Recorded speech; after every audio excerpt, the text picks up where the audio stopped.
Alors, salut les amis. Salut mes amis préférés. Les gens qui sont chers à mon cœur, c'est le thème de cette chanson.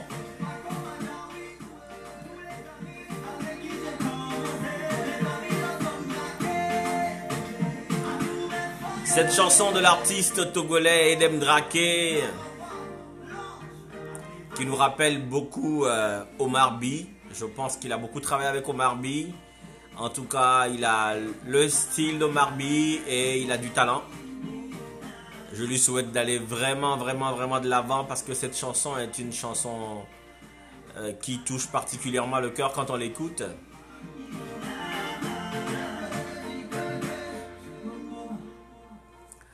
Alors, on écoute encore une chanson. On va démarrer aujourd'hui, on va faire très vite parce que beaucoup disent que on dure un peu trop longtemps des fois on fait 1 heure, on fait 1h10, 1h20. Mais peut-être parce que c'est le sujet qui est intéressant. Mais bon, on va faire rapidement aujourd'hui. Partagez la vidéo. Santé. Mais jamais mon amour pour toi nous changera. Ni les cris des oiseaux, ni les murmures des eaux ne me contenteront autant que toi. Ni les biens d'une vie, ni les richesses du monde entier ne remplaceront l'amour de ma vie. On pourra me faire tout ce que l'on pourra, mais jamais mon amour pour toi ne donnera. Ni les bruits des ruisseaux, ni les murmures des eaux ne me trouveront. Amour vital à Souhait Séville.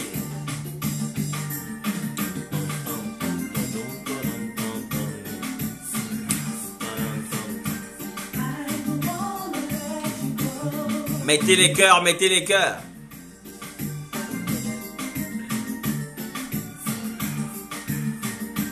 If you wanna go, just let me know. Cet amour qui nous fait rêver la nuit. Et parfois nous rend tristes. L'alcool tue le coronavirus.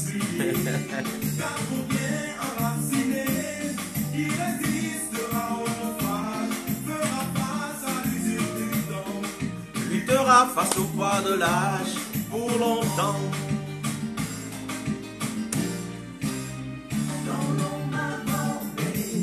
Amour infini. L'amour ne finit jamais, c'est ce que dit cette chanson.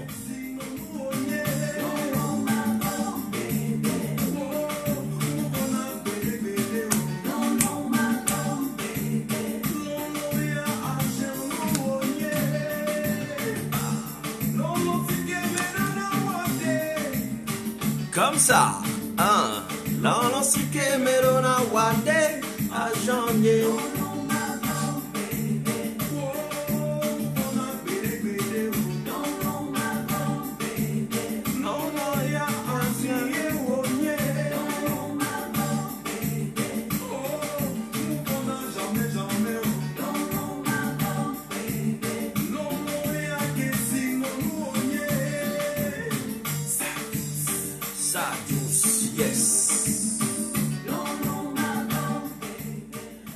Très content de vous avoir emmené dans cette balade musicale au Togo en Afrique de l'Ouest. Pour les Togolais qui sont présents dans cet apéro conversation, ce live Facebook de tous les samedis, vous aurez reconnu des artistes de votre pays, les talentueux jumeaux Assou et Sévi, qui ont fait cette belle chanson Amour Vital pour célébrer l'amour. C'est important, l'amour. Et on parlera un peu aujourd'hui encore de ce sujet, c'est-à-dire de l'amour, mais aussi et surtout de la question de l'égalité des sexes. On va parler de l'homme et de la femme et essayer de voir à quoi est-ce qu'il sert ce conflit inutile. On va d'abord comprendre d'où est-ce que ce conflit est né. Comment, de quelle façon et pourquoi, qu'est-ce qui se passe, qu'est-ce qu'on doit noter, quelles sont les informations qui sont importantes que nous devons maîtriser avant de prendre position dans cette comparaison totalement inutile et improductive entre les deux sexes, le sexe de la femme et le sexe de l'homme, pas le sexe en tant qu'organe, mais la sexualité masculine vs la sexualité féminine. Donc je vous invite à partager ce live, ce direct, parce que ce thème parle de cette inégalité entre les sexes dans nos sociétés contemporaines, dans toutes les sociétés du monde. Et donc c'est un thème qui va toucher tout le monde, tous ceux qui sont parmi vos amis, qui auront besoin peut-être d'écouter des versions totalement à côté de ce qui se dit habituellement. Ce live fait suite à une petite vidéo que j'ai diffusée le 23 juin 2020. Je pense que c'était mardi. Et le thème de cette vidéo, c'est « Et si on arrêtait les bêtises ?» Pour fixer le contexte, j'avais reçu de la part d'une amie la vidéo d'un pasteur. Je ne sais pas pourquoi est-ce que je n'ai pas retenu son nom, parce qu'il avait fait que relayer ce qui se dit dans l'église. Et ce pasteur disait qu'il aurait traversé 84 pays dans le monde entier et que nulle part au monde, il n'était tombé sur des femmes qui disaient qu'elles aimaient travailler. Et donc pour ce pasteur, la femme ne travaille pas, la femme n'aime pas travailler pour la seule et unique raison qu'elle a été conçue pour être une aide semblable à l'homme. Dans cette vidéo, je prenais clairement position sur le sujet de la place de la femme dans notre société. Et cette place qui est définie par des orientations que je trouvais totalement erronées et même des fois contre nature. Et cela a suscité des commentaires. J'ai vu qu'il y a eu des commentaires et que des gens sont venus, en tout cas sous la vidéo, avec des commentaires. Ils se sont permis disons, de s'écharper, de se critiquer, de mal se parler à propos de ce sujet. Moi, j'ai choisi de ne pas répondre. Pourquoi? Parce que, comme je le dis souvent, je ne fais pas de vidéos pour convaincre les gens ou pour les mettre dans une forme de secte ou dans une forme de religion. Je ne demande pas aux gens de me suivre. Ce que je fais, appelez ça de la charité ou de l'altruisme, je prends le temps de réfléchir à certaines questions, de faire des recherches.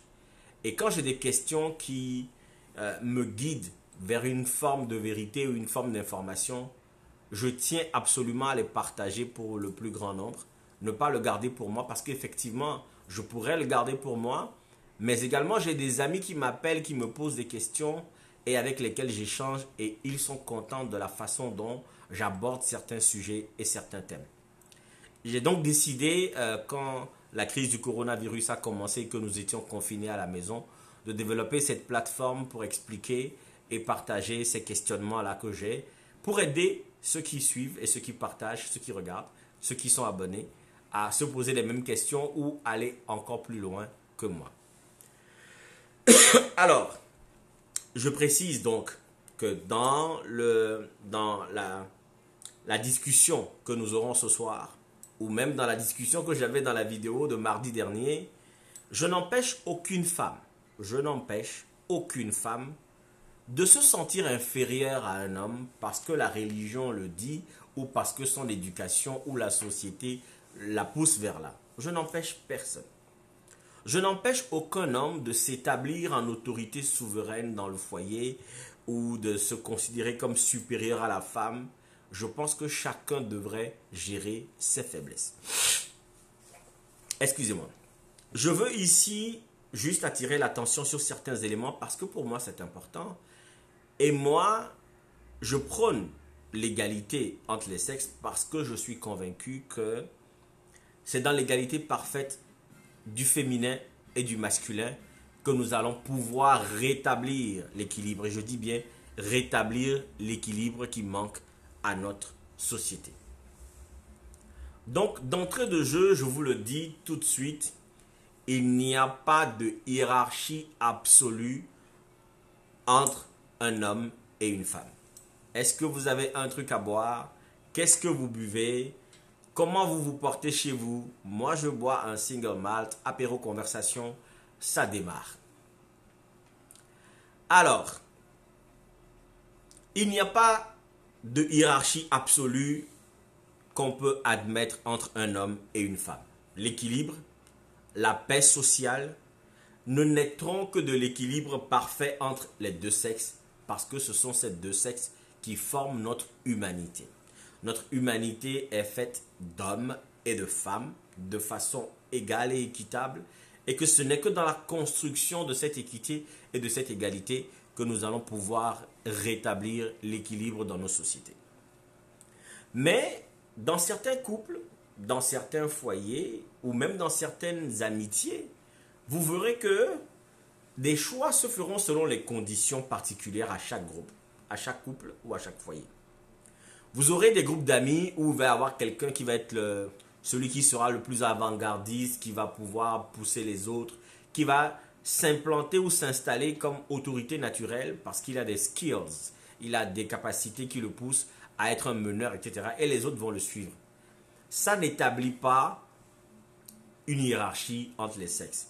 Et donc, je crois que dans certains foyers, dans certains couples, des fois, c'est la femme qui va avoir de l'entre-genre, qui va avoir de l'initiative, qui va avoir une certaine forme d'autorité et qui va faire l'équilibre parce qu'elle va compenser la faiblesse de l'homme. Ça ne veut pas dire que l'homme est soumis ou quoi que ce soit.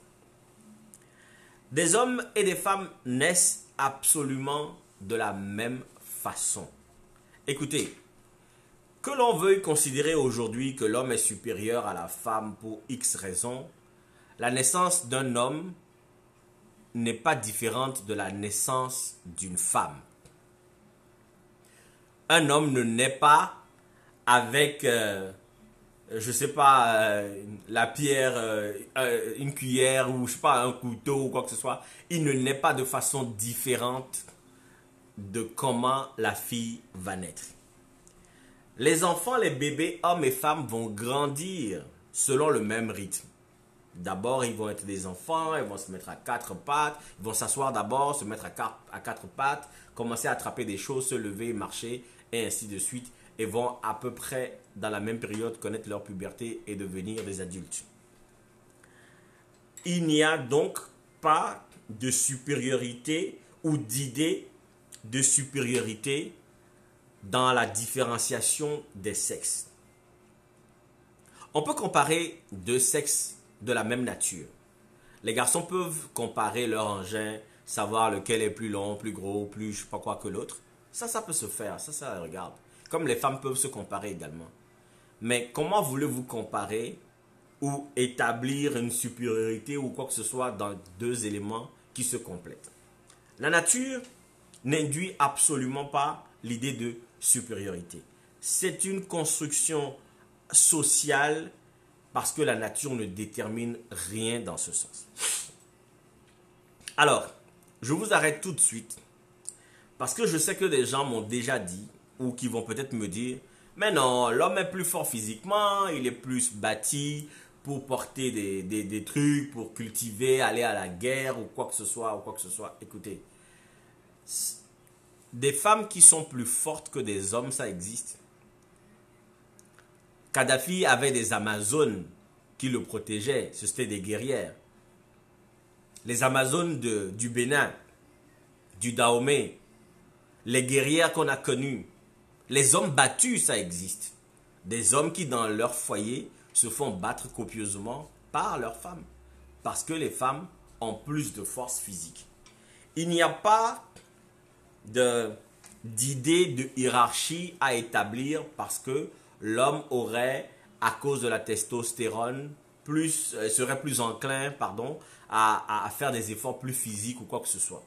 Nous sommes déterminés par ce que nous sommes et nous pouvons faire certaines choses, mais rien n'empêche l'autre sexe d'avoir des capacités que l'homme peut faire aujourd'hui. L'équilibre est parfait. Il n'y a pas un métier que les femmes ne font pas. On continue aujourd'hui encore de dire « Ah, la première femme qui fait ceci, la première femme qui fait cela. » Ce n'est pas parce que les femmes n'en étaient pas capables, mais parce qu'elles ont été exclues. La société a construit une différenciation entre les sexes pour servir certains desseins. La création. Admettons que nous avons été créés par Dieu, c'est-à-dire que pour ceux qui croient en Dieu, c'est bien, pour ceux qui ne croient pas en Dieu. Admettons juste que nous avons été créés par Dieu, qui nous a voulu à son image, à sa ressemblance. Okay? Le créationnisme de la Genèse. Je pense l'avoir déjà dit à plusieurs reprises dans plusieurs lives, parce que les gens n'y croient pas. Je dis, la création de l'homme, dans la Genèse, elle s'est faite avec un Dieu pluriel. C'est-à-dire qu'avant qu'on arrive à la création de l'homme, le sujet était singulier et parlait au singulier. Mais lorsqu'il s'est agi de créer l'homme, la phrase a changé. Genèse chapitre 1, verset 26. Faisons l'homme à notre image, selon notre ressemblance. Et au verset 27, on dira, Dieu créa l'homme à son image, il le créa à l'image de Dieu, il créa l'homme et la femme. Sachant très bien que le « et » est une addition, c'est-à-dire que l'homme et la femme ont été créés au même moment. D'autres versions vont dire « homme et femme, il les créa ». J'ai parlé aussi dans des vidéos précédentes de l'idée que le premier être qui a été créé est un être androgyne, c'est-à-dire qui contient à son intérieur à la fois un côté femme parfait, plein, et un côté homme, et que donc cette idée-là est une théorie qui est connue, et que c'est la séparation, au niveau de la séparation, qu'on va enjoindre l'homme de quitter ses parents pour aller se rattacher à la femme pour former un seul corps. Allons donc sur l'idée que Adam, qui a été créé premièrement, Adam dans l'étymologie veut dire terre, donc créé de la terre, est uniquement masculin et que c'est de sa côte que la femme a été créée. Dieu, ayant vu que l'homme était seul dans le jardin, il fit endormir Adam et tira de sa côte la femme. Et le nom Ève signifie source de vie, signifie vivante. En quoi est-ce que le fait d'avoir créé la femme de la côte de l'homme, cela induit une hiérarchie entre les deux sexes? L'idée est un peu sournoise, mais effectivement, les gens vont s'arrêter sur ce détail en disant, ah, si on a pris une partie de l'homme pour faire la femme, c'est que forcément cette partie est moins importante, moins intéressante que la partie qui est restée. Et de toutes les façons, c'est un peu cette idée qui va être véhiculée longtemps. Mais, est-ce que vous connaissez, ma question c'est, est-ce que vous connaissez deux choses plus complémentaires que l'homme et la femme? Connaissez-vous deux choses plus complémentaires que l'homme et la femme dans la réunion des deux sexes? Moi, si vous en connaissez, vous me dites. Parce que c'est dans cette observation que beaucoup de choses vont être créées. Les prises de courant, on va avoir un mâle, une femelle, et donc la prise mâle va rentrer dans la prise femelle pour qu'il y ait partage d'énergie électrique. Donc moi, je ne connais pas quelque chose de plus complémentaire que ces deux sexes. Je n'en vois pas, je ne peux pas en déduire une idée de supériorité de l'un sur l'autre. Le créationnisme de la Genèse ne se base sur aucun fait réel, il faut l'admettre. C'est une théorie que l'on accepte par la foi, c'est-à-dire on concède à cette théorie un aspect de vérité. C'est-à-dire qu'il n'y a personne qui était là, qui a vu Dieu créer le ciel et la terre, le soleil, la lune, les étoiles et tout ça, et qui se dit, bon écoutez, je vais créer l'homme et puis je vais prendre la terre, l'argile. Non. C'est une théorie qui fait office de foi, qui fait office de fondement pour ceux qui y croient, en cette façon de concevoir les choses. Les scientifiques vous diront que on était des micro-organismes, on est passé poisson, on a rampé, on est devenu des reptiles, on a poussé des pattes, ensuite on est devenu des singes, puis de singes nous sommes devenus des hommes. Darwin pourra toujours vous dire beaucoup plus sur cette idée-là. Et puis, mais cette vérité de foi qu'est la création dans la Genèse va être tronquée à plusieurs reprises pour servir des intérêts. L'idée de la côte d'Adam pour former Ève ne définit pas une supériorité entre les deux sexes, mais plutôt une complémentarité. La Bible, plus loin, dira, quand on présentera la femme à Adam, il va dire, voici cette fois celle qui est os de mes os et chair de ma chair. Voici cette fois-ci, celle qui est os de mes os et chair de ma chair. Est-ce que vous connaissez Lilith? Je vais vous expliquer c'est quoi Lilith. Ou c'est qui. Dans la phrase tirée de la Genèse qui dit voici cette fois celle qui est os de mes os et chair de ma chair, a induit une autre théorie, c'est-à-dire que on pensait que la première fois que l'homme a été créé, et on dit Dieu les créa homme et femme, il y avait quelqu'un qui précédait Ève, et cette personne s'appelle Lilith. Qui est-elle? Elle serait la première femme d'Adam créée avec lui à Genèse 1, verset 27. Son nom, qui signifie nuit ou vent, selon les versions, présente un démon féminin décrit comme la terreur de la nuit dans Ésaïe 34, verset 14 et dans le psaume 91. Selon la Kabbale, Lilith a été créée de la même terre qu'Adam, mais d'une terre impure. Et au même moment qu'on créait Lilith, on a créé un démon qui s'appelait Samaël, et c'est Samaël qui sera l'époux de Lilith. Et Lilith, parce qu'elle était impure, fut condamnée par Dieu à voir tous ses enfants mourir. La fable va plus loin en disant que, en fait, Lilith était tellement belle qu'elle se refusait à son mari Adam. Elle ne voulait pas que Adam la touche. Et à chaque fois que Adam voulait se rapprocher d'elle pour faire la bagatelle, elle montait dans les arbres parce qu'elle avait des ailes et puis elle se cachait.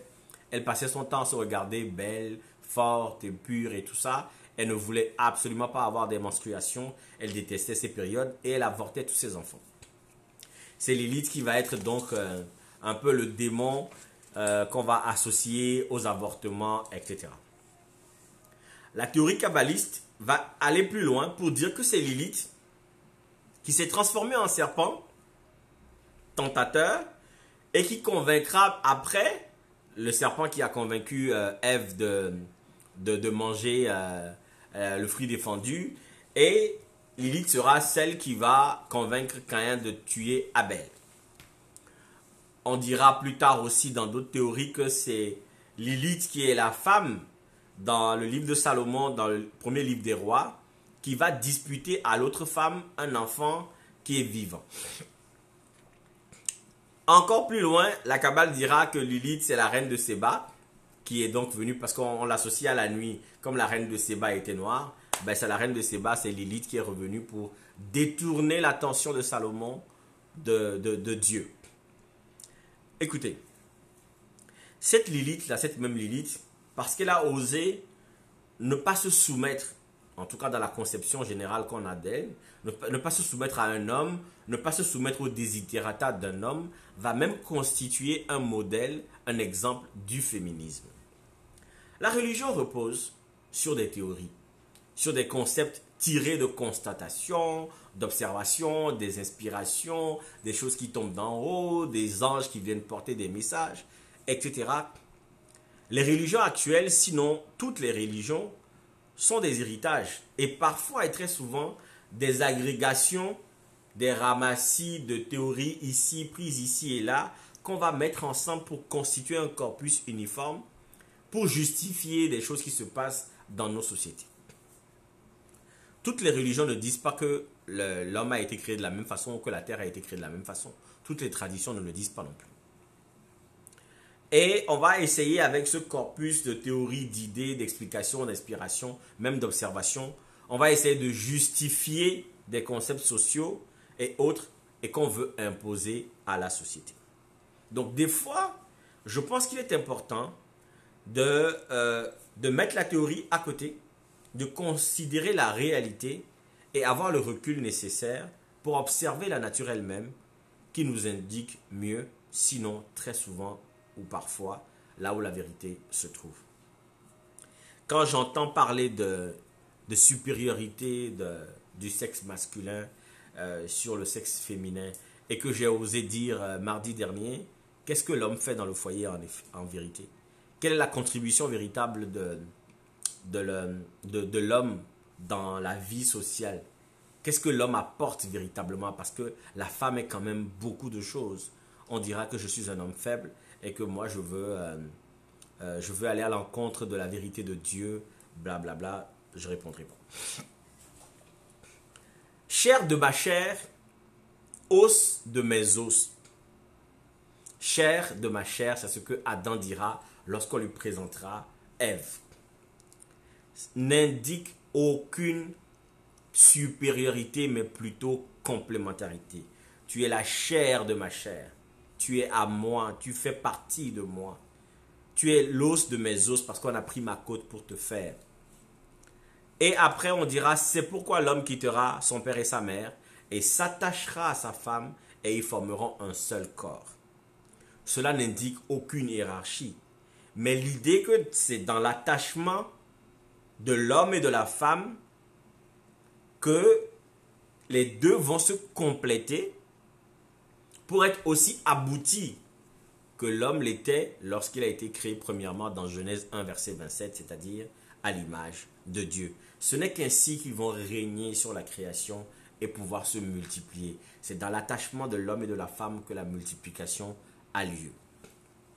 Que le nom Ève signifie source de vie aurait dû normalement faire comprendre à tous les pseudo-chrétiens et les gens qui racontent leur vie en fait. Leur faire comprendre que c'est dans la bouche même de Adam, le nom veut dire terre, qu'il a donné, que ce nom est sorti, Ève, source de vie. Adam voit la femme et il dit, tu es la chair de ma chair, tu es l'os de mes os, pardon. Tu t'appelleras femme, tu t'appelleras Ève, c'est-à-dire tu es vivant, tu es source de vie. Mais qui est vivant et qui ne va pas à la source de vie? Qui est vivant et qui n'a pas reçu la vie de la source de vie? Et pourtant, quand il se réveille et qu'il voit cela, il dit, ah là là, qu'est-ce que tu es belle, qu'est-ce que tu es ci, qu'est-ce que tu es ça, tu fais partie de moi, je fais partie de toi. L'homme quittera son père et sa mère pour s'attacher à sa femme. L'histoire va ensuite construire des sociétés masculinisées complètement et patriarcales qui ont détruit cet équilibre, cette complémentarité qui sont parfaites, qui devraient normalement régner. C'est-à-dire que l'homme ne peut pas faire d'enfant seul. L'homme ne décide pas totalement seul. L'homme a des vertus que la femme n'a pas et la femme a des vertus que l'homme n'a pas. Les deux se complètent de façon harmonieuse. Mais on décidera de construire quand même une société complètement basée seulement sur les attributs des hommes. Et on va orienter tout le mouvement des peuples vers là et diminuer, réduire l'importance et l'influence de la femme. Vous n'aurez aucun équilibre dans des sociétés comme ça. Je dis que quand on essaie même aujourd'hui d'en parler pour corriger cela, on nous traite de faibles, on nous insulte, on parle de nous de mauvaises façons qui existent. Et les gens, ces gens-là, soit ils n'ont pas compris, et c'est dommage, ils devraient ouvrir leur esprit pour comprendre, soit ça les dérange parce que ça vient perturber un équilibre qui les avantage. À qui profite le crime? La bêtise insiste toujours, disait Albert Camus. La bêtise, elle insiste. Et quand elle commence, elle insiste énormément. Il est important, selon moi, aujourd'hui, ce que je veux faire avec vous, de clarifier certaines choses. Parce que ceux qui veulent ouvrir leurs esprits vont le faire et vont ouvrir leur esprit pour comprendre et admettre certaines choses qui sont assez importantes. Mais ceux qui ne voudront pas le faire, ceux qui veulent rester sourds à toute idée parce qu'ils ne veulent pas être perturbés par autre chose, qui veulent juste garder ce qu'ils ont entendu et leurs oreilles se sont fermées, comme on dit, ben ces gens-là resteront comme ça et c'est bien dommage. Je vais vous expliquer maintenant comment le patriarcat, comment s'est construit les sociétés patriarcales. Un peu de musique.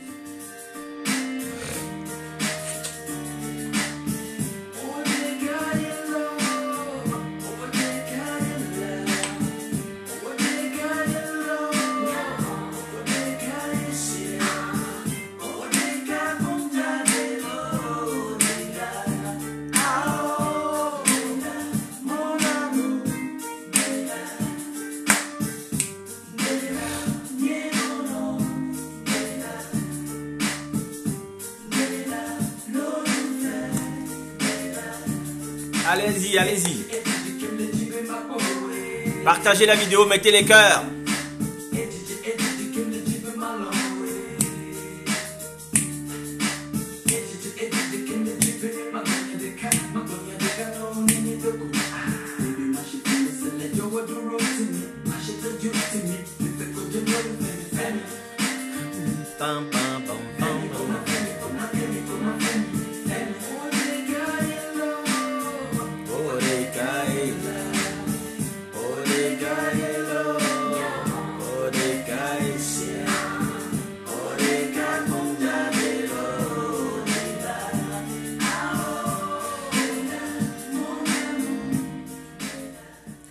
Pour ceux qui ne comprennent pas cette chanson, la chanson dit « C'est toi seul que je vais épouser, tu es mon seul amour ». C'est la chanson de King Lee, un artiste togolais encore.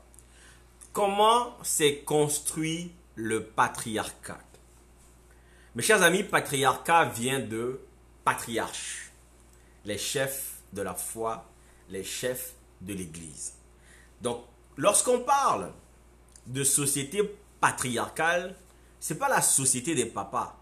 Ce n'est pas la société des hommes, mais la société des patriarches, c'est-à-dire la société des chefs de l'Église.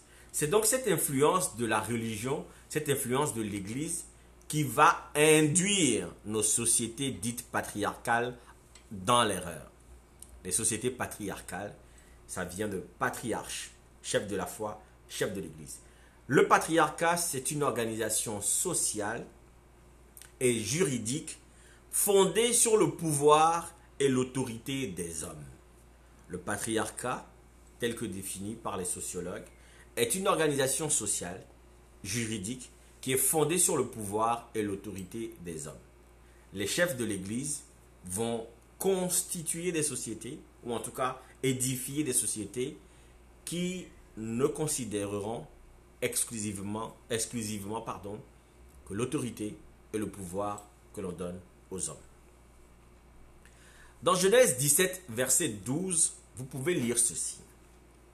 Genèse 17, verset 12. J'ai copié tout ça, mais pour ne pas que on pense que je l'ai tronqué en le recopiant, je vais lire directement dans le manuel, dans la Bible.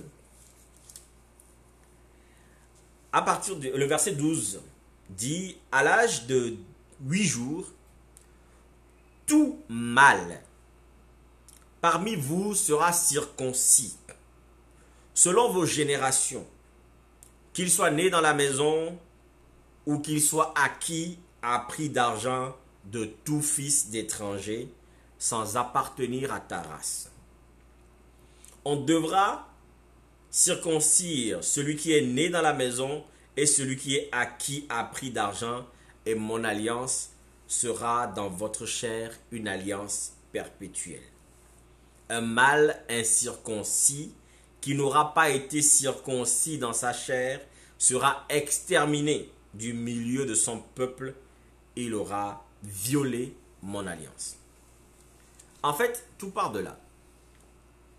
De cette alliance que Dieu aurait établie avec Abraham, en lui disant, écoute, dans la société que je veux créer avec toi, dans les générations qui vont te suivre, les enfants que tu auras, et ainsi de suite, à chaque fois qu'il y aura un mâle qui devra s'approcher de moi, être dans mon alliance, soit parce qu'il est né de toi, de tes fils et des gens de ta famille, soit parce que c'est un esclave qui a été acheté à des étrangers, il faudra lui couper le prépuce. Il faudra le circoncire. S'il n'est pas circoncis, il faudra l'exterminer. Du fait donc que seuls les hommes vont recevoir cette opération de coupage de prépuce, vont recevoir la circoncision, et ça c'est compris comme étant la marque de l'alliance avec Yahvé, Jéhovah, Dieu à l'époque, chez les Juifs.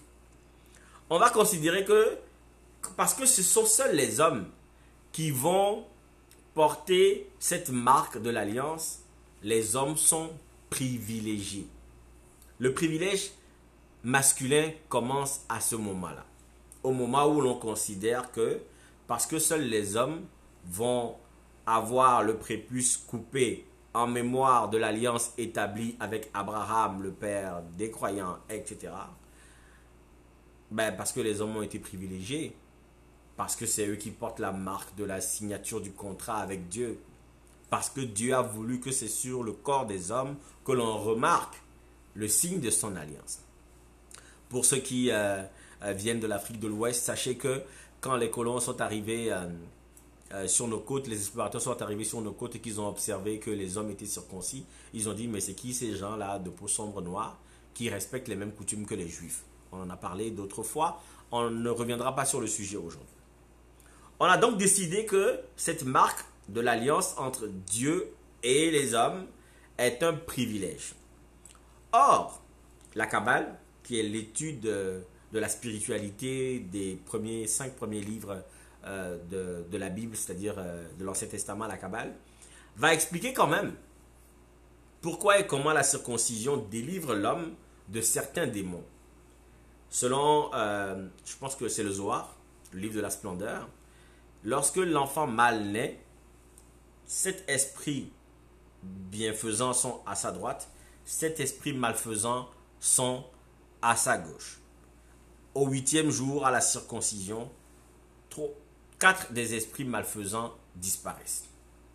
On expliquera que c'est parce que la plupart des gens qui ne sont pas circoncis vont avoir une certaine facilité à faire des choses très très mauvaises. Vous irez voir les films d'enquête criminelle et tout ça pour savoir où se porte le curseur. Suivez mon regard. La Kabbale va donc expliquer que ce n'est pas pour un privilège, mais c'est pour des raisons spirituelles, c'est même pour des raisons de santé. Aujourd'hui, la science le dit. La circoncision protège l'homme de certaines maladies. Pardon. Mais on va considérer que c'est un privilège parce que c'est la marque de l'alliance avec Dieu. Et donc, cela veut dire que Dieu a une préférence pour les hommes. L'islam fera pareil. Pourtant, plus loin, même la Bible, dans Exode 4, chapitre 4, du verset 24 au verset 26, lorsque Dieu a attaqué Moïse, alors qu'il quittait le désert pour retourner vers l'Égypte, il avait été investi de sa mission et il est parti vers l'Égypte avec son fils Gershon et sa femme. Dans la nuit, qu'est-ce que Dieu a fait? Dieu a attaqué Moïse et pour le faire mourir, et sa femme, Séphora, a pris une pierre aiguisée, a coupé le prépuce de l'enfant. Vous pouvez aller lire ce passage-là, Exode 4, 24 à 26. Il a coupé le prépuce de Gershon et il a dit à Moïse, je t'ai sauvé la mise mon gars, tu es pour moi un époux de sang. Tu es pour moi un époux de sang. Entre toi et moi, maintenant, on vient de signer un contrat de sang. Mais même ce passage-là devrait faire comprendre que ce n'est pas un privilège, ce n'est pas une préférence que l'on ait décidé de faire la circoncision, mais plutôt un choix délibéré de libérer l'homme de certaines choses parce que Dieu est absolument contre cela. Mais cette préférence supposée de Dieu pour les hommes va aller loin jusqu'à ce que les judaïques, les juifs appellent la bar mitzvah, sorte de baptême juif où le garçon qui arrive à 12 ans va être considéré comme majeur religieux, c'est-à-dire il est prêt à s'approcher des choses de Dieu et il est autorisé à lire dans les synagogues. Ok, effectivement, il y a d'autres peuples qui font la circoncision, mais comme ils ne connaissent pas Abraham, ils ne connaissent pas Jéhovah, eux, ils ne vont pas l'expliquer de la même façon. Mais on a un document de référence, surtout que ce sont des chrétiens qui nous reprochent de considérer que nous brisons la loi de Dieu en estimant que la femme est l'égale de l'homme. On est en train de leur expliquer cela à partir de la Bible. Alors, donc, la bar mitzvah donc, va décider que l'enfant, garçon, mâle, à 12 ans, est maintenant prêt avec la bar mitzvah à aller lire dans la synagogue. Le Talmud dira une prière, et une prière qui est très répétée par beaucoup de juifs. Je te rends grâce de ne m'avoir pas fait païen. Je te rends grâce de m'avoir fait juif, je ne suis pas païen. De ne m'avoir pas fait femme. L'homme va prier pour dire, je te rends grâce de ne m'avoir pas fait femme, de ne m'avoir pas fait ignorant. Dans cette religion pré-chrétienne, parce que, faut le dire, la religion chrétienne découle de la religion judéique, de la religion juive. La seule considération qu'on autorise à la femme, c'est d'être mère. Sinon, elle est traitée comme un bien, elle est traitée comme un objet, elle est toujours sous tutelle d'un homme. Le Talmud dira encore plus loin, mieux vaut brûler la Torah que de la confier à une femme. Cette chosification de la femme va être construite sur l'idée donc de la préférence divine, que Dieu a choisi les hommes pour marquer son alliance avec les peuples, mais que la femme va être considérée comme impure à différentes occasions, etc. On en parlera plus loin. Et Sarah va épouser son frère Abraham.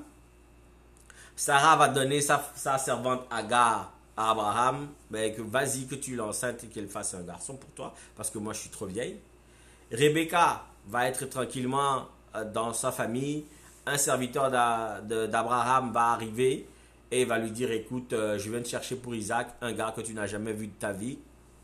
Et elle va le suivre. Léa va être là, un gars va arriver, Jacob, il va travailler pendant 7 ans pour pouvoir épouser sa petite sœur Rachel. Elle n'a pas encore trouvé de mari, mais on décidera la nuit des noces de l'envoyer dans le lit du gars, parce qu'elle étant la grande sœur, il va falloir qu'elle se marie avant l'autre. Et le lendemain, qu'est-ce qu'on fait? On rajoute sa petite sœur pour laquelle le gars a bossé, Jacob, et Les deux vont rajouter leur servante Bila et Zilpa. Personne décide. La femme, elle est là. On choisit pour elle. Et etc.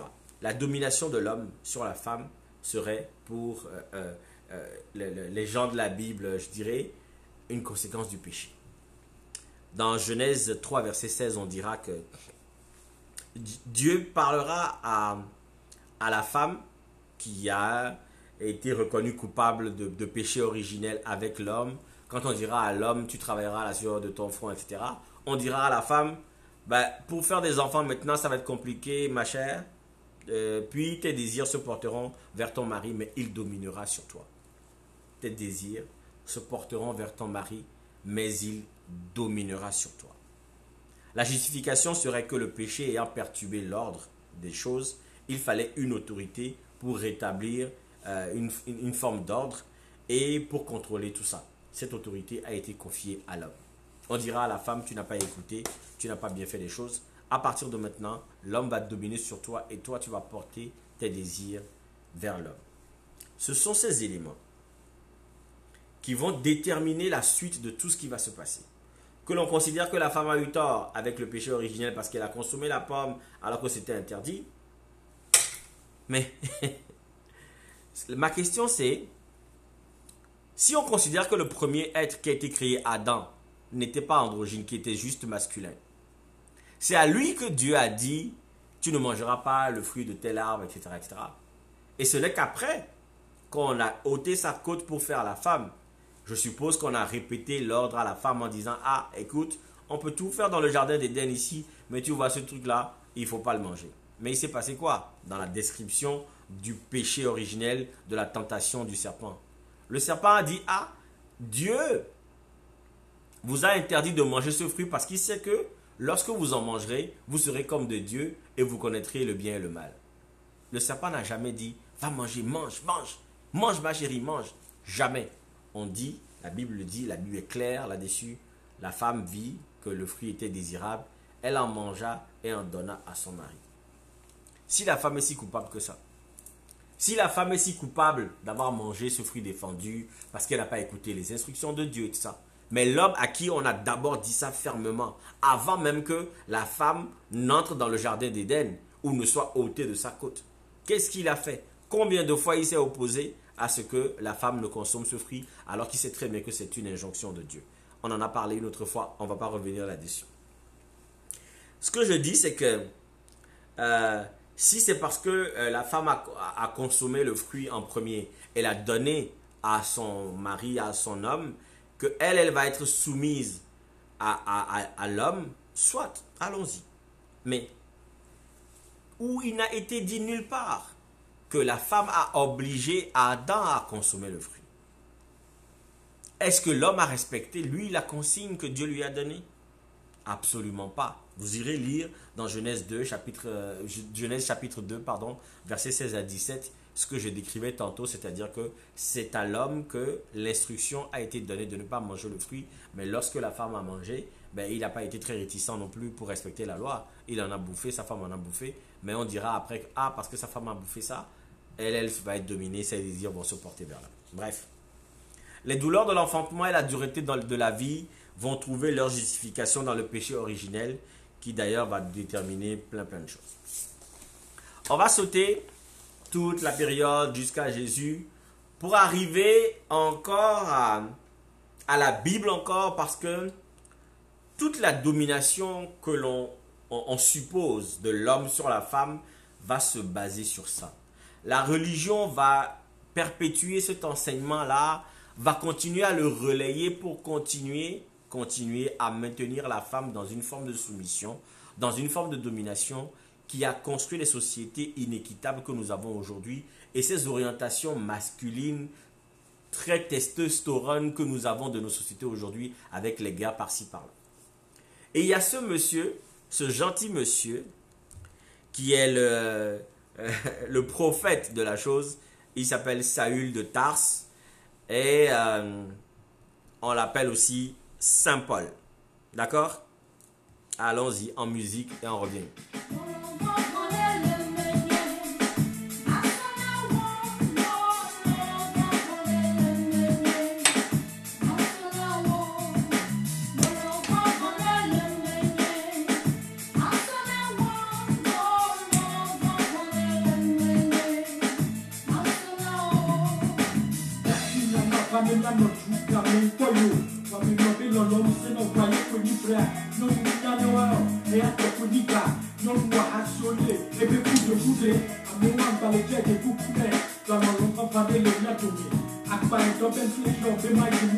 Dédicace à Ali Jays.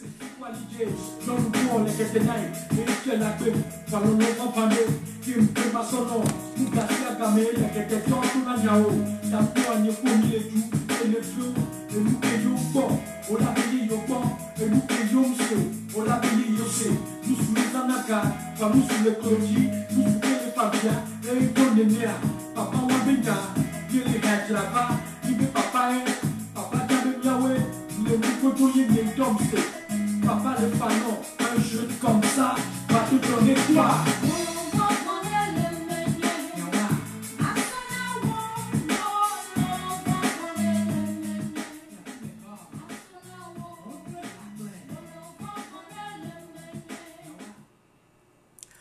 On va maintenant parler de ce monsieur et vous allez être assez surpris de ce qu'il est capable de dire quand même.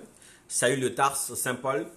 J'ai un très grand ami à moi, un grand frère à moi qui a écrit un livre intéressant qu'il est en train de vouloir republier et qu'il a appelé le procès de Paul. C'est-à-dire qu'il a établi que l'apôtre Paul a induit beaucoup de gens en erreur avec beaucoup d'éléments. En tout cas, il s'est juste inspiré de la Bible et il a développé une thèse sur la question. Le livre est en cours de réédition et je peux en parler sans qu'il ne se fâche.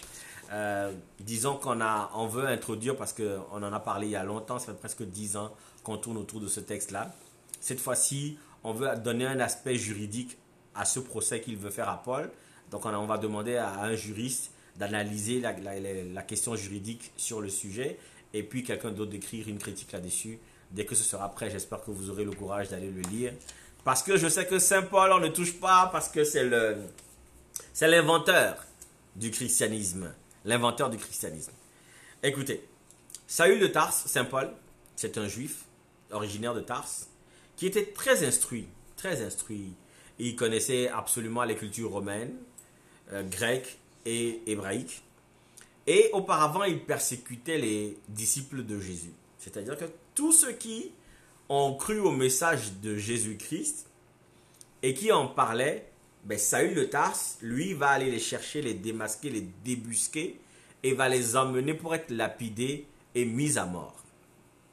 Puis un jour, en se rendant à Damas, toujours pour aller débusquer des chrétiens, il va rencontrer Jésus-Christ sur le chemin de Damas, une lumière qui l'a aveuglé, etc. Et Jésus va lui dire, « Pourquoi me persécutes-tu » Et donc après, Saül va décider qu'il croit maintenant à Jésus parce qu'il l'a vu et que maintenant il va propager l'information de Jésus dans tout l'Empire romain à tous les peuples qui ne sont pas juifs. Grâce à divers procédés et textes, sinon des prises de position de Paul, Saül de Tarse, en tout cas Paul, on va créer de nombreuses interprétations qui font de la foi chrétienne, de la foi catholique d'abord, mais la foi chrétienne. N'oubliez pas une chose, catholique ça veut dire universel. L'objectif de l'Empire en décidant donc d'alimenter cette religion qui prend de l'ampleur dans son empire, c'est d'avoir cette forme de croyance qui va souder tout l'Empire en un seul morceau. Donc il fallait intégrer d'autres peuples qui ne connaissaient pas les coutumes hébraïques. Et c'est Paul qui va être l'artisan de ça. Paul va dire que Jésus est mort pour nos péchés. Donc si tu ne connais pas la loi, donc tu ne peux pas pécher parce que tu ne connais pas la loi. Et donc c'est en Jésus-Christ qu'on est sauvé, etc. Et donc va pousser les gens à ignorer la loi hébraïque. Il fera faire abstraction des lois et principes judaïques que Jésus lui-même a pratiqué lorsqu'il était vivant. Pourquoi? Pour pouvoir rassembler et fédérer tous les peuples païens dans l'Empire romain sous la bannière catholique, donc c'est la bannière universelle de cette idée de Dieu inspirée des Romains. Avec Paul, quand ça le chante, la loi n'est pas importante, mais quand c'est important, quand ça peut l'aider, il trouve justement la référence utile dans l'Ancien Testament parce qu'il maîtrisait toute la culture hébraïque. Il va trouver la référence utile pour pouvoir justifier son orientation. Paul va être celui-là qui va donc être convoqué, parce qu'il est devenu chrétien, il a commencé à prêcher. Il va être convoqué à 2 ou 3 reprises par les anciens, c'est-à-dire Jacques le frère de Jésus, Jude le frère de Jésus, Pierre, Jean et les autres qui ont marché avec Jésus, vont le convoquer plusieurs fois pour lui dire, mais nous avons appris que tu disais que même les gens circoncis pouvaient aller dans le temple au nom de Jésus-Christ, alors que même Jésus-Christ n'a pas enseigné cela. Il va dire non, il n'a jamais dit ça, mais il a dit. Il va dire dans Galates 3, verset 28, il n'y a plus ni juif, c'est ça, ni grec, il n'y a plus ni esclave, ni libre, il n'y a plus ni homme, ni femme, car tous vous êtes un en Jésus-Christ. Parce que la foi en Jésus-Christ était devenue importante, Jésus-Christ ou la foi en Jésus-Christ ou devenu un en Jésus-Christ, tout est banni. Il n'y a plus de différence entre les juifs et les grecs, parce que peu importe s'ils ont la même culture ou les mêmes pratiques, il n'y a plus de différence. Jésus-Christ transpose tout et donc transcende tout. Les esclaves et les hommes libres vont pouvoir faire exactement la même chose, même si la loi dans la société faisait que les esclaves étaient mis de côté et pas avec les autres. Et il n'y a plus ni homme ni femme. Donc la distinction sociale qui était construite entre les hommes et la femme n'existe plus parce que ils sont un en Jésus-Christ. Pourtant, dans Éphésiens 5, il va dire,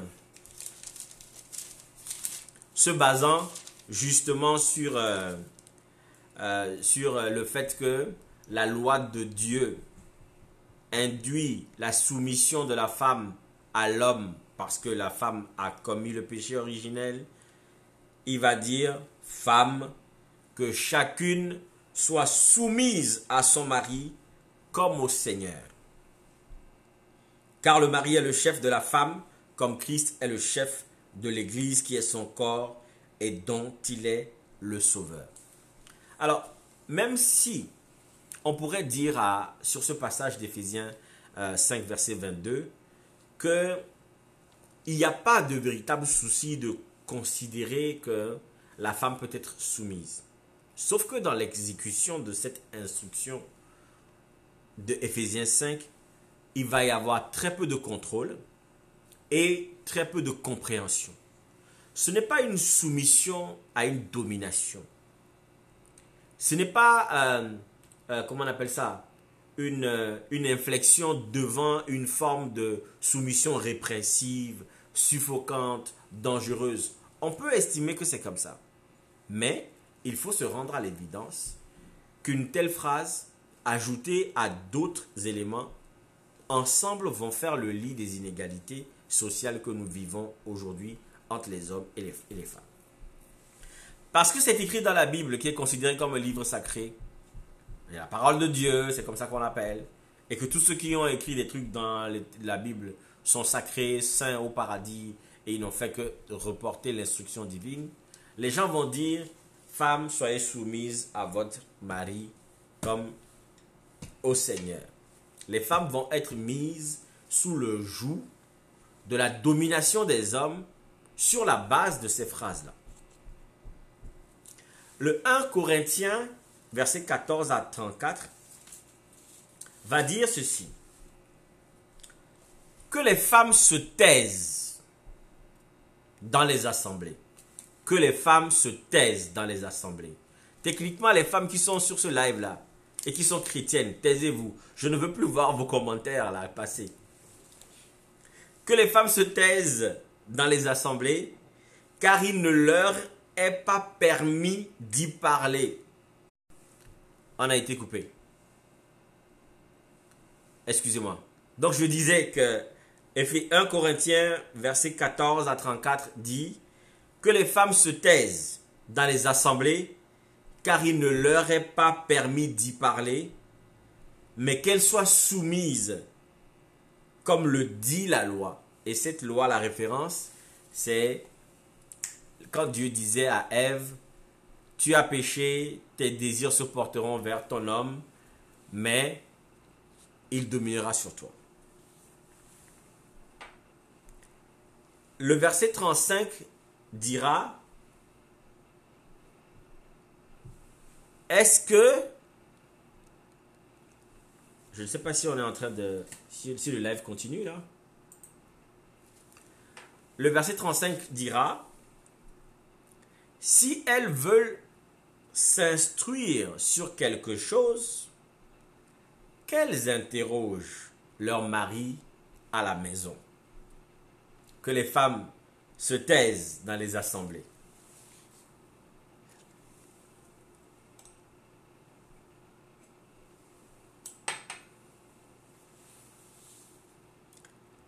Car il ne leur a pas permis. Est-ce que vous me suivez? Faites-moi juste un signe pour être sûr qu'on est toujours là. Que les femmes se taisent dans les assemblées car il ne leur est pas permis d'y parler, mais qu'elles soient soumises. Merci beaucoup. Qu'elles soient soumises comme le dit aussi la loi. Si elles veulent s'instruire sur quelque chose, qu'elles interrogent leur mari à la maison, car il est malséant à une femme de parler dans l'église. Donc la femme, quand elle va aller dans une assemblée, elle doit se taire. Si elle a des questions qu'elle se pose en tant qu'être humain, la seule différence, c'est que son sexe est différent, c'est tout. Mais elle a un même cerveau, elle a aussi une intelligence, des membres, elle est un être humain complet. Mais si jamais elle a des questions, qu'elle les réserve pour les poser à son... Arrêtez de m'appeler, pardon, là je suis en train de travailler là.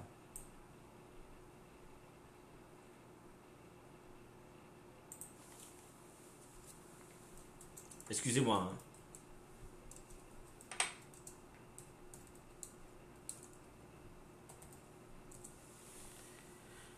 Alors, si elle a une question à poser à son mari,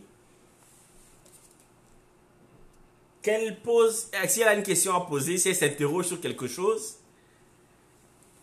qu'elle pose la question à son mari dans la maison. Donc, la phrase là enferme la femme dans la maison. Tout ce qu'elle doit savoir, qu'elle le pose à son mari. Qu'elle pose ces questions à son mari et pas autre chose. Des hommes vont se baser sur ça pour dire on est sorti, tu as osé parler, tu n'as pas le droit, tu ne devrais pas faire ci, tu ne devrais pas faire ça, etc., etc. Écoutez, il est malséant à une femme de parler dans l'église. Allons encore lire un autre texte de l'apôtre Paul dans 1 Timothée, versets 8 à 15. Avec Paul, quand vous allez lire le livre, le procès de Paul, de mon ami, là, mon grand frère, là, vous allez voir certaines choses parce qu'il m'a fait découvrir des choses, là. Il est quand même spécial, le monsieur. Mais bon, bref, ce n'est pas le sujet d'aujourd'hui. Alors, 1 Timothée, chapitre 2, versets 8 à 15. Je veux donc que les hommes prient en tout lieu, en élevant des mains pures, sans colère, ni mauvaise pensée. Les hommes masculins, je veux qu'ils prient en tout lieu, en élevant des mains pures, sans colère, ni mauvaise pensée. Je veux aussi que les femmes, vêtues de manière décente, avec pudeur et modestie, ne se parent ni de tresses, ni d'or, ni de perles, ni d'habits somptueux. Je veux aussi, verset 9, que les femmes vêtues d'une manière décente, avec pudeur et modestie, ne se parent ni de tresses, ni d'or, ni de perles, ni d'habits somptueux, mais qu'elles se parent de bonnes œuvres, comme il convient à des femmes qui font profession de servir Dieu. Que la femme écoute l'instruction en silence, avec une entière soumission. Je ne permets pas à la femme d'enseigner ni de prendre de l'autorité sur l'homme, mais elle doit demeurer dans le silence. Que la femme écoute l'instruction en silence avec une entière soumission. Je ne permets pas à la femme d'enseigner ni de prendre de l'autorité sur l'homme, mais elle doit demeurer dans le silence, car Adam a été formé le premier, Ève ensuite. C'est ce que je disais depuis le début. Car Adam a été formé le premier, Ève ensuite. Donc dans la création, quand Adam lui-même s'est écrié, voici la chair de ma chair, os de mes os, tu seras ma source de vie. Le gars des siècles plus tard dit, Adam a été créé le premier, donc la femme doit se taire et doit demeurer dans le silence. Il avance encore dans 1 Timothée verset 14, chapitre 2 verset 14. Adam n'a pas été séduit, mais la femme séduite s'est rendue coupable de transgression. Elle sera néanmoins sauvée en devenant mère si elle persévère avec modestie dans la foi, dans l'amour et dans la sainteté. Ce sont ces genres de phrases-là qui ont fait la société dans laquelle nous vivons.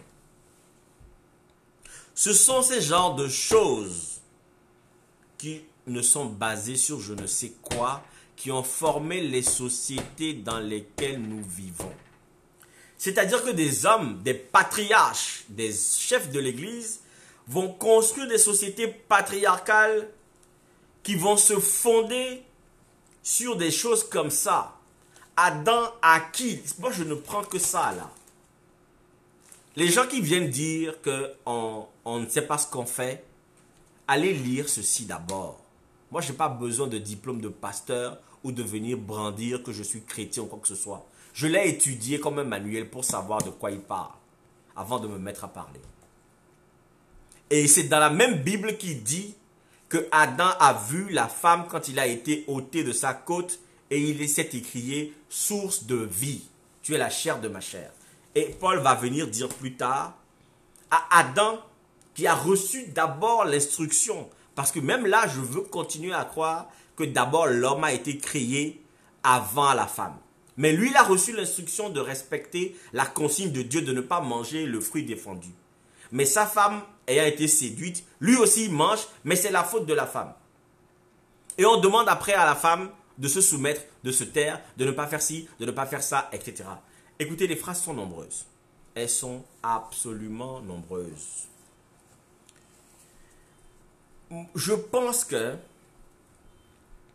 ces genres de croyances que nous avons acceptées, que les sociétés qui avaient besoin de cette forme de pouvoir masculin ont fondé, établi, ne peuvent pas continuellement nous guider. Il faut faire usage de notre tête pour nous poser les questions. À quelle époque est-ce que ça a été écrit? Est-ce que c'est toujours valable? Est-ce que c'est la vérité? Est-ce que c'est ceci? Est-ce que c'est cela? Moi, je ne suis pas un suiveur malheureusement. Je ne cherche pas à plaire aux gens. Je ne suis pas un conformiste. J'essaie de me poser des questions, je réfléchis, j'étudie. Je ne raconte pas des âneries pour faire plaisir à qui que ce soit. Là, on vient de lire ce que Paul disait, et ci et ça. Allons plus loin et parlons même de Jésus. Jésus et les femmes. L'Église, aujourd'hui, rejette l'émancipation de la femme sur la base de ces textes machistes complètement dépassés et surannés dont nous parlons depuis le début. L'Église refuse que l'être humain, femme, féminin, s'épanouisse, mais reste sous une forme de domination avec des textes et des arguments pareils. Si l'on prend Jésus, dans le Nouveau Testament, l'histoire qui a été racontée de Jésus, on parle des femmes qui le suivaient, qui lui faisaient à manger, qui lui massaient les pieds, parce que je ne l'ai pas inventé. Marthe et une femme faisait à manger, Marie, la sœur de Marthe, massait les pieds de Jésus. Et il y a une autre fois, une prostituée était, quand Jésus était invité quelque part, est venue à verser ses larmes, à essuyer avec ses cheveux, à verser un parfum très cher sur les pieds de Jésus, etc. Et même Judas a dit, mais pourquoi est-ce qu'elle gaspille ce parfum? On aurait pu utiliser ce parfum-là, le vendre pour aller chercher de l'argent. C'est dans la Bible. Si vous n'avez pas lu la Bible, ne venez pas parler de la Bible en fait. C'est écrit là. Je ne les invente pas. Maintenant, Jésus avait donc ce rapport avec les femmes qui le suivaient et les femmes lui faisaient ces choses-là. Et il y en a même qui se cachaient pour lui toucher juste son vêtement pour espérer guérir de leur maladie. Parce que les femmes n'avaient pas donc de possibilité de s'exprimer, d'être présentes dans la société. La plus célèbre de toutes les femmes qui ont été autour de Jésus va être, comment on appelle ça? Marie de Madeleine, que Jésus a sauvée de la lapidation. Comme je l'ai démontré dans un live précédent, il n'y a pas un rapport, Jésus n'a pas un rapport très cordial avec sa mère qu'il appelait femme jusqu'à la fin. Mais au moment de la mort de Jésus, devinez qui sont restés avec lui. Devinez qui sont restés au pied de la croix de Jésus lorsqu'il est arrivé le moment pour lui de mourir. Des femmes. Rien que des femmes, excepté Jean seul. Des femmes, rien que des femmes, excepté Jean seul. Judas l'a trahi. Judas a trahi Jésus. Il a vendu pour 30 pièces d'argent. Pierre l'a renié. Pourtant, Jésus l'avait averti. Pierre l'a renié. Il a dit non, je ne le connais pas. Où sont les 10 autres? Puisque Judas, quand il a fini de trahir Jésus, il est parti se suicider.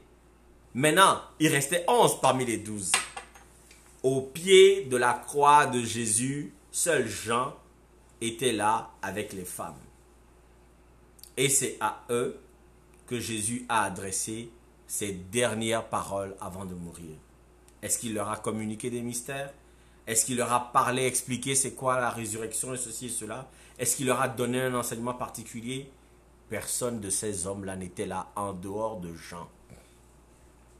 Eux tous, ils avaient disparu. Les Matthias, les Barnabé, les Jacques, les je ne sais pas quoi, tout ça, ils n'étaient pas au pied de la croix de Jésus.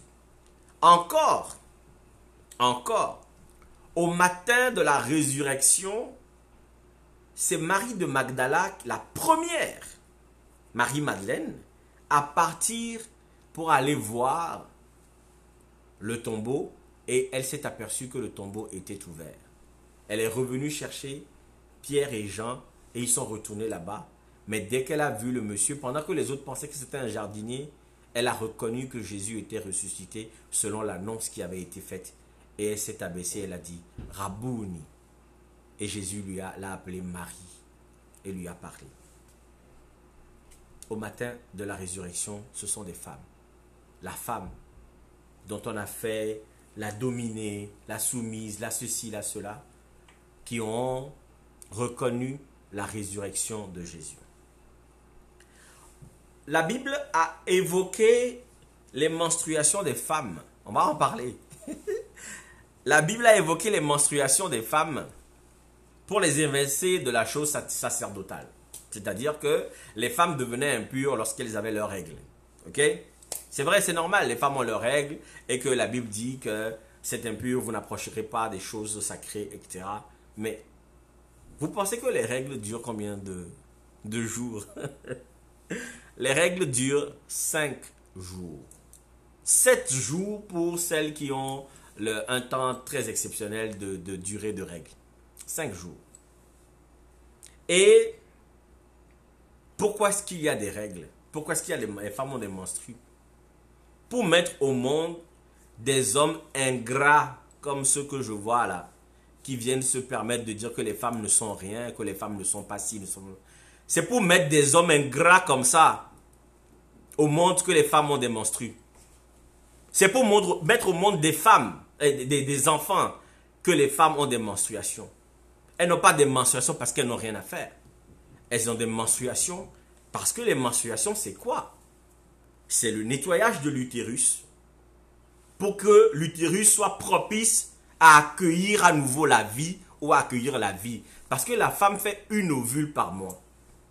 Une ovule par mois. Lorsque la création de la vie doit intervenir par fécondation, un spermatozoïde plus une ovule, il faut que l'endroit soit propice. Et les menstruations servent à ça. Pour pouvoir faire en sorte que l'espace où le bébé va se développer soit pur.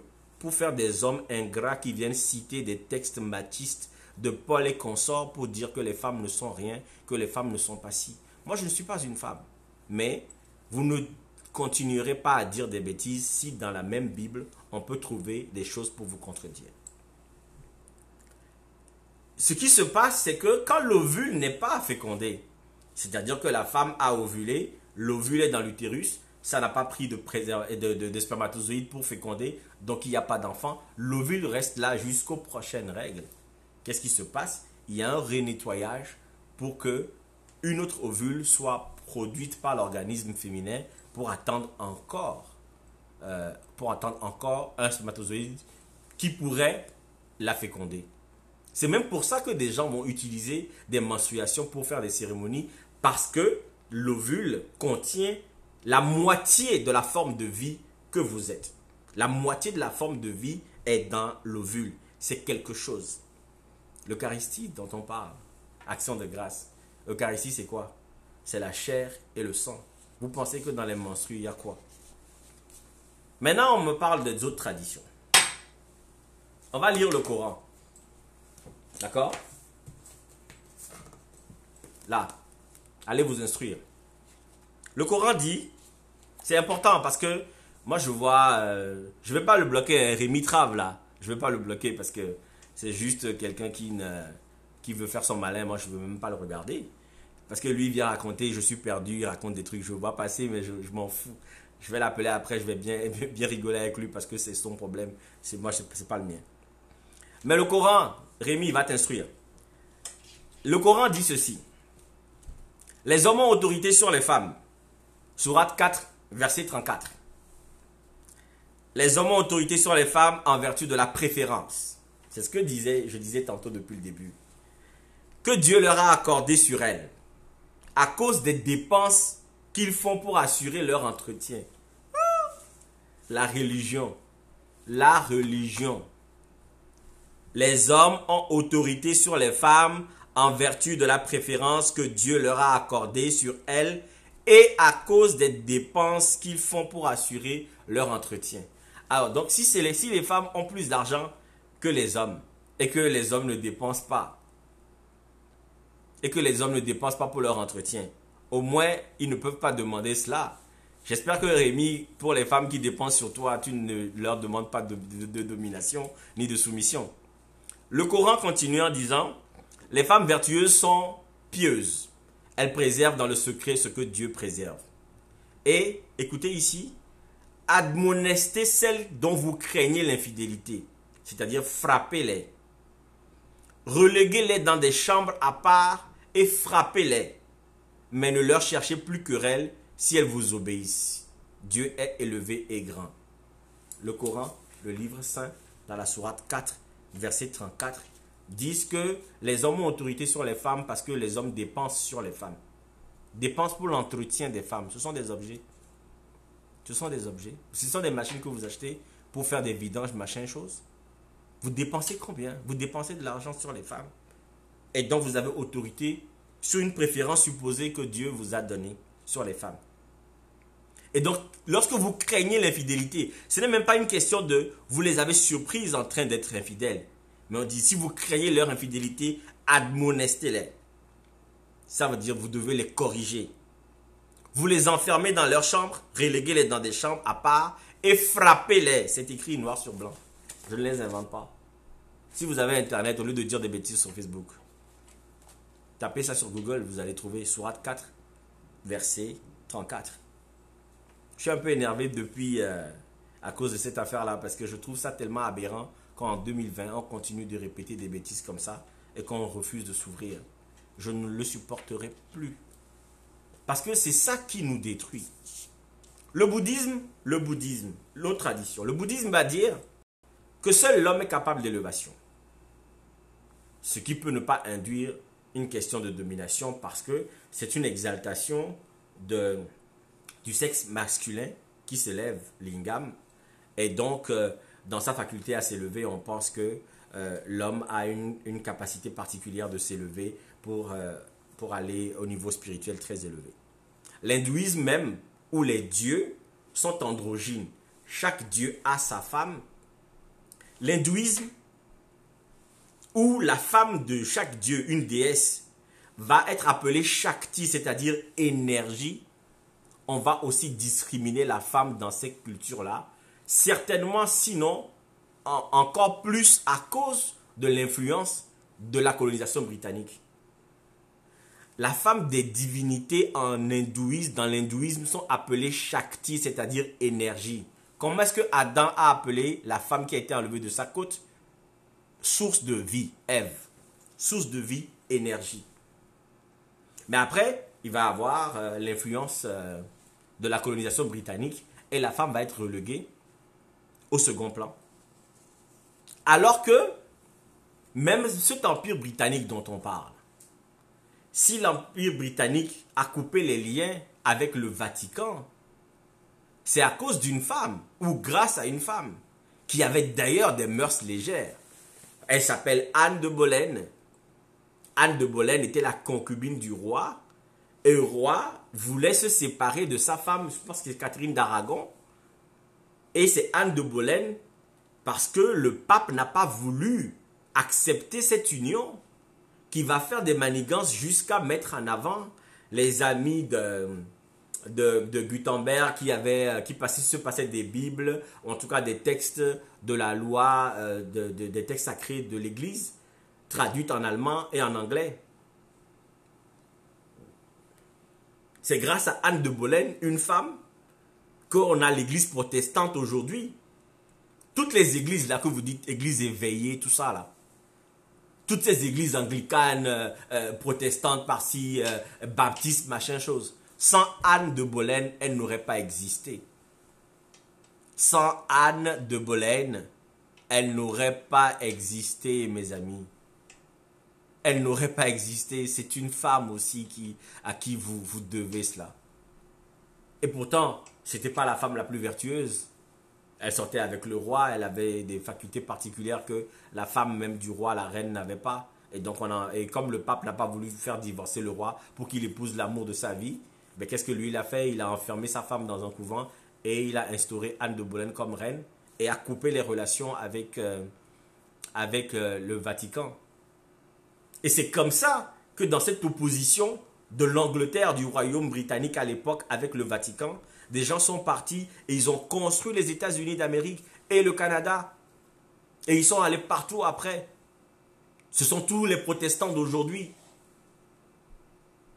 Ces gens-là qui sont partis, qui ont créé des églises partout.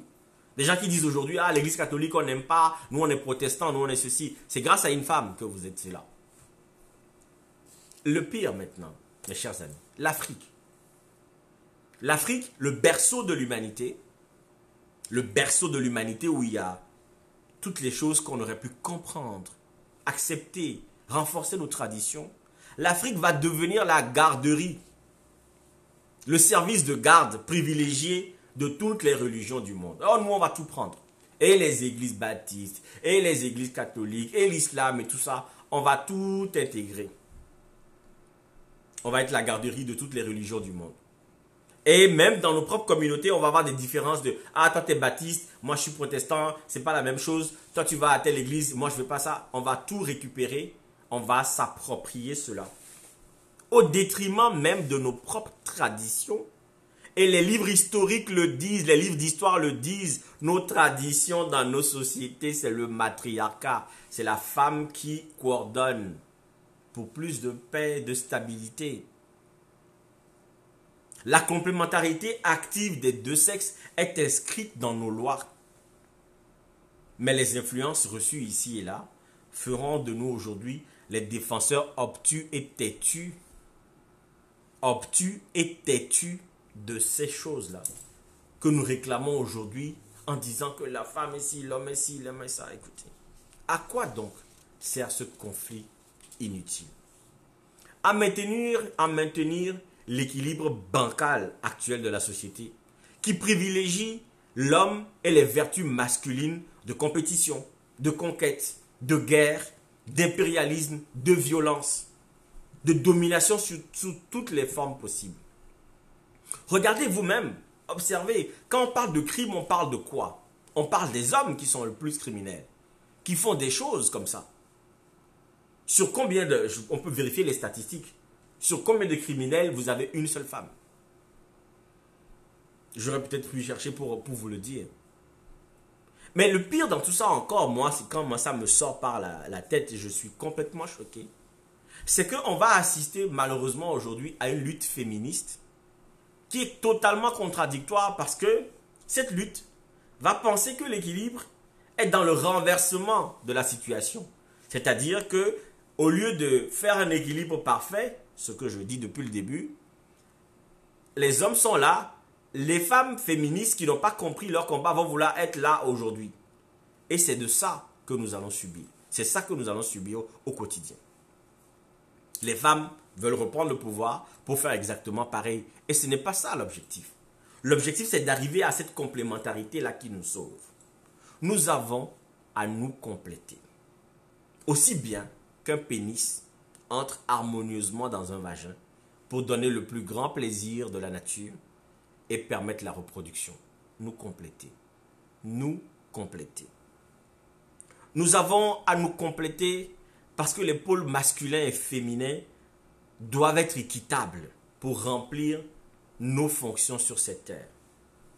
Nous prendre soin de la nature, de la création, parce que c'est ça la mission que Dieu a donnée aux hommes, c'est écrit dans la Bible, allez lire, et nous reproduire, nous multiplier sur la terre. Non pas les hommes contre les femmes, ou les femmes contre les hommes, mais les hommes avec les femmes. Si à travers l'histoire, beaucoup ont cherché et défendu le concept qu'ils appellent le féminin sacré,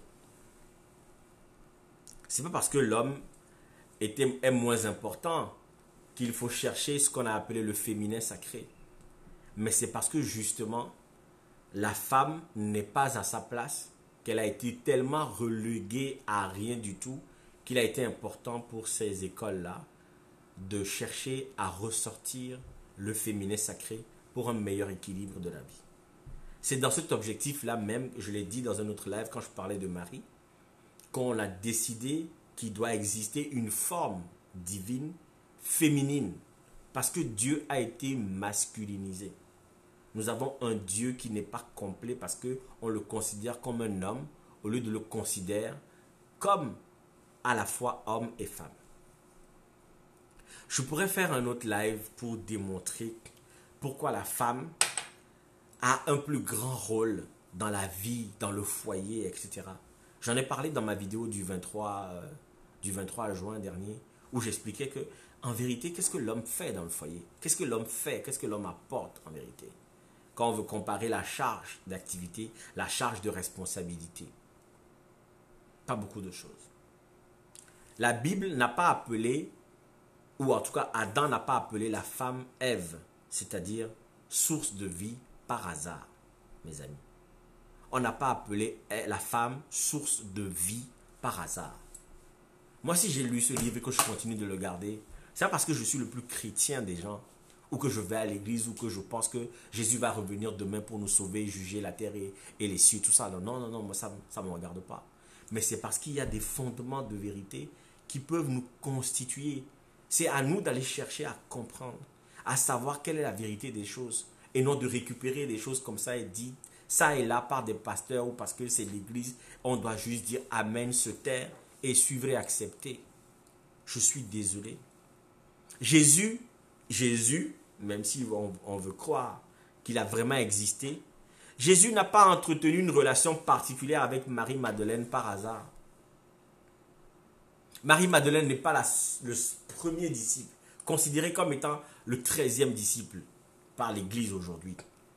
Marie-Madeleine n'a pas été le premier disciple à reconnaître Jésus ressuscité par hasard. Vous connaîtrez la vérité et la vérité vous affranchira. Ce n'est pas une phrase en l'air. Vous connaîtrez la vérité et la vérité vous affranchira. Soyez des chrétiens, pas des crétins. Bonsoir chez vous.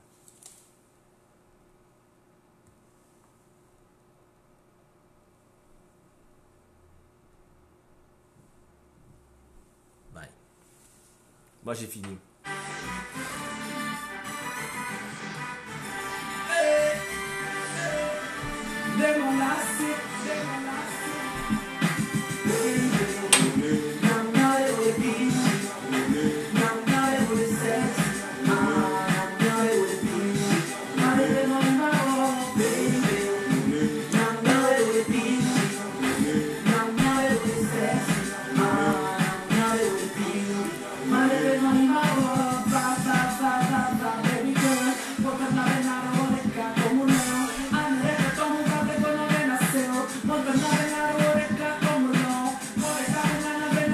Je vais regarder vos commentaires. Hey, santé, Vic.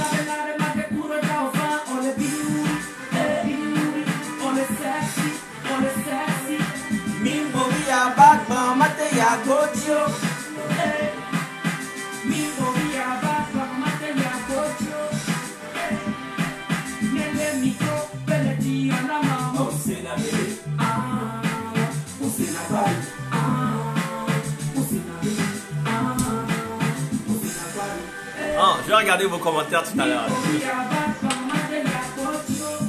Merci d'avoir assisté.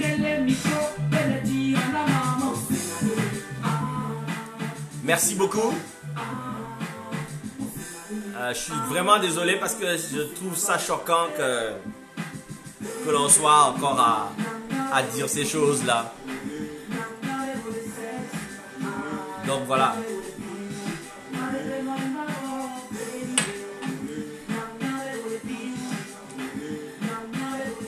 Je vous laisse avec les commentaires. Je vais les lire après. Et pour mi pa wale, mi bale l'enfoué.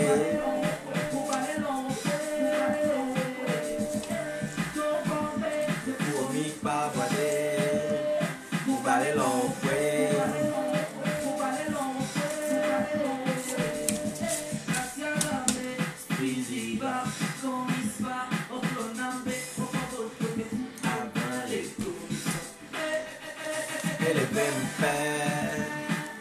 Super.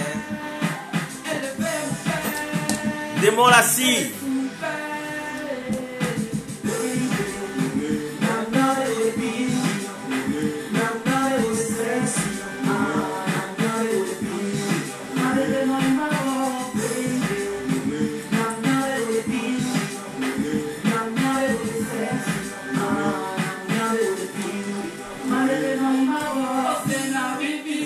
Bon.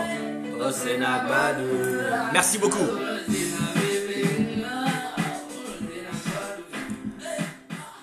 Je vous souhaite une excellente fin de soirée de samedi. Merci d'être resté jusqu'à la fin. Merci d'avoir écouté. Merci de partager. On continue la discussion de toutes les façons. De toutes les façons, l'objectif, comme je l'ai dit, c'est pas pour convaincre quelqu'un. Je ne veux pas me faire des amis là. Je ne suis pas là pour plaire aux gens. Moi, je suis là pour dire ce que je crois qui est vrai. Si ça peut aider des gens, c'est bon.